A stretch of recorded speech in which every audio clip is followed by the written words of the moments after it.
tedduɓe yeɓoɓe yahu pindi tv on calminama oɗo subaka hande alarba joyi lewru juin hitande ujunnaje ɗiɗi e nogas e nayyi on calminama mone moon foof inde yettode sikala en gaari humnude aadi men e moɗon e kala subaka ko hemnude on jayɗe leydi sénégal woni ko sifa e kelle gadanɗe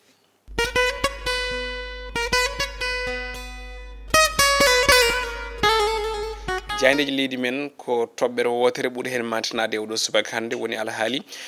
pamodiral kono kadi e luural ngal ganduɗa ngal teskama ko yewtima e alhaali assise to banggue ñawore leydi sénégal jayɗe kewɗe garti hen kono kadi toɓɓe goɗɗe ina tawteɗen jayɗe saabi en cuɓima jayɗe sappo e goho puɗɗortoɗen ko jayde losole guendire nde e oɗo subaka hande wi ko uddi on ɗon assise nden yewtere ko yewte banggue yurnitade kono kadi e yewtidde hani e fewnidde hono lawol leydi sénégal ɓe mbitan ɗi ina wayno ko nandire mawɗe woni ko famodira hay sinno tawi won toɓɓe teska wasi famodirede ko yetti ngal ɗon kawral ɓe kolliti wonde ɓen tawtoraɓe ko fate banggue on ɗon fannu nden yewtere fodde balɗe nayyi ina wayno woodi ko nanodiri ko wiyete limitation des pouvoirs to banggue procureur woni ustude on sembe procureur de la république kono kadi eko fate banggue yamirde walla ni suɓade ñawo mo ganduɗa kam hokkirta ko wiyete liberté woni welitare kono kadi kam sohata hay ko nandi hen kono kadi ko nandira goɗɗum ko ɓuuri hen ko matinade ko on ɗon cour conseil constitutionnel ina wayno tan o wayle natto wonde conseil constitutionnel o wonto cour conseil o wonto cour conseil constitutionnel ɗum woni ko famodira e oɗo saaha toɓɓe goɗɗe ɗe nandiraka ɗi ina hen nde ɗo toɓɓere woni ko yewiti e mawɗo leydi ndi suɓade ɓen magistrat ji to banggue ko wiyete ha joni ardotoɓe on ɗon galle ñawojotoɗe woni conseil constitutionnel kono kadi eko yewti ha joni e nden toɓɓere ko wiyetede offense au chef de l' état hani e magistrat ɗum fo yiɗino ɗum noon ɗen toɓɓe goni luurade e oɗo saaha en tout cas no jaynenkoɓe mbiri en no yewade foof kam e oɗo saaha hande ɓe kolliti wonde ko ngal ɗon kaldigal tonggama hanki toon to Diamniadio. Sud Quotidien arti on ɗon réforme et modernisation de la justice woni tan yurnitade e hesɗitinde ñawoje leydi ndi woni fannu lawol ɓe mbitande ko on verdict des assises manam tan ɗum ko tonga e nden yewtere woni hande ko fama caggal yontere ko yewte banggue nden yewtere dialogue national ko yewti modernisation de la justice ɓe mbitande ko hanki uddi e talata o nayyi lewru ndu e on tuma noon ina wayno tan toɓɓe kewɗe nanodirama kono kadi won toɓɓe ko luural teska toon ko wayno noon on ɗon siége mo ganduɗa ko chef de l' état toon to wiyete ha joni ko nokku mo ganduɗa wiyete ko conseil supérieur de la magistrature ɓe mbitande ko ɗo saaha hande on ɗon fatata Gulɗo Diaw riwtanama e juuɗe hoore leydi ndi Bassirou Diomaye Diakhar Faye mo ganduɗa kam tigui hollita wonde yo won arbitre ko yewte ngal ɗon luural ngal ganduɗa teskama ko yewte ngal kaldigal pewnitgol ñawoje leydi ndi jayde le témoin quotidien wi ko gasi hanki ɗen golle on ɗon dialogue national ko yewti to fannu ñawoje woni lawol leydi sénégal ɓe mbitan ɗi ko les fondements d'une nouvelle justice manam tan ndiɗon gorodi gam darnude ngol lawol kesol leydi men sénégal ko fate banggue ustude sembe ko wiyete procureur kono kadi eko yewti ha joni to banggue ha joni fannuji ñawoɓeɓe woni on ɗon juge mo ganduɗa ko jamirowo yo nangge kono kadi jamirowo yo acciti ɓen mo ganduɗa ko accuɓe lawol fannu goɗɗo mo ganduɗa o ko lomtinde conseil constitutionnel kono kadi watta ɗum cour constitutionnel woni ɗen toɓɓe ɗe ganduɗa ɗe pamodirama no fewi no janiyankoɓe mbiri ɓe garti kadi e code de la famille e on ɗon code procédure pénale hani e procédure civile de la famille no janiyankoɓe mbiri ɗeɗo toɓɓe ɗe ganduɗa ɗe ko won woni ko waɗa recommandé ko fate banggue on ɗon assise national mo ganduɗa uddi hanki toon to Diamniadio. Le quotidien et o subaka wi ko assise de la justice accord et désaccord nanodiri e luure woni ko teska toon consensus woni kawral to banggue gustugol doole e sembe procureur de la république woni parquet o ɗum kam nanodirama kono kadi koɓe nanodirani ko woni koɓe lurdi ko koto banggue présence du chef de l' état et toon to conseil supérieur de la magistrature ɓe mbi noon ko on ɗon fatata Gulɗo Diaw hannde o woni ko wedda e juuɗe on ɗon hoore leydi ndi Bassirou Diomaye Diakhar Faye saabu kanko jogori wonde arbitre woni sernude ko yewti e banggue ɗe luurde ɗe ganduɗa ɗe teskama e on ɗon assise national. L'informateur ari e hoore leydi ndi Bassirou Diomaye Diakhar Faye kono koye fannu goɗɗo ɓe mbi ko battani mbo ɗaminanoka on ɗon e slogan Diomaye moye Sonko Sonko mboye Diomaye les 7 sages ɓe mbi ko mbaɗama saisine oɗo saaha ɓe kolliti wonde noon ɓen ɗon joguiɓe kulhuli wonde ha joni on ɗon jurisprudence mo ganduɗa ko Dimitri Medvedev emo ganduɗa kam tigui woni biteɗo hoore leydi Russie oɗo saaha hono biteɗo woni mo ganduɗa kam tigui woni Vladimir Poutine manam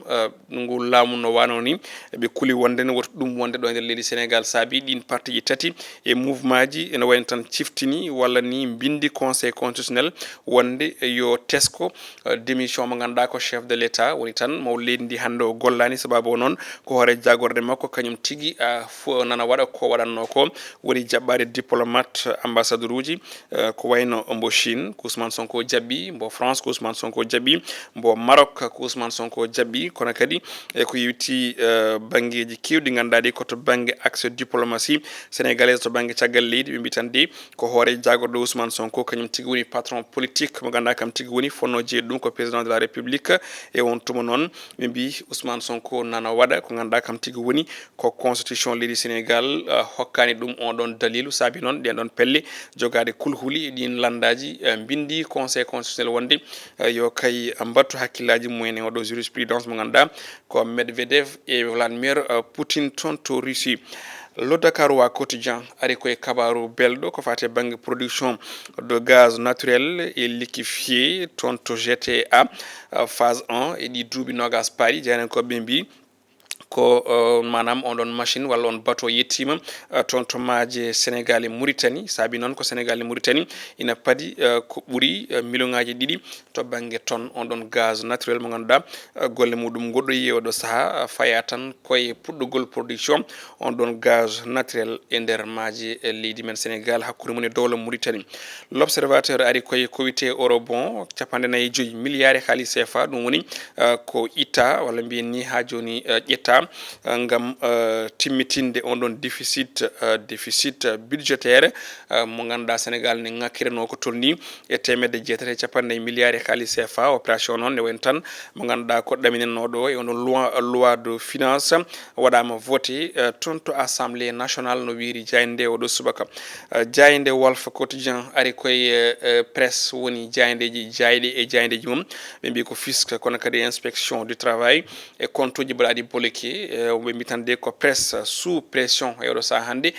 jayndeji leydi Sénégal hannde ne gondi e kaya mbeya e jammo wetani en tout cas e kulhuli ɗi ganduɗa ɗi ko teskari ɗin konngoli konene tawa hello tati e nder nden jayde witende Walf quotidien ko ɗon yor natiri dingaral kamne oɗo subaka wi ko ñamade wiyete dette fiscale les patrons de presse ɓe ganduɗa ɓe gona yoɓoɓe ko yiwti nden ɗon ñamade kañumen hannde o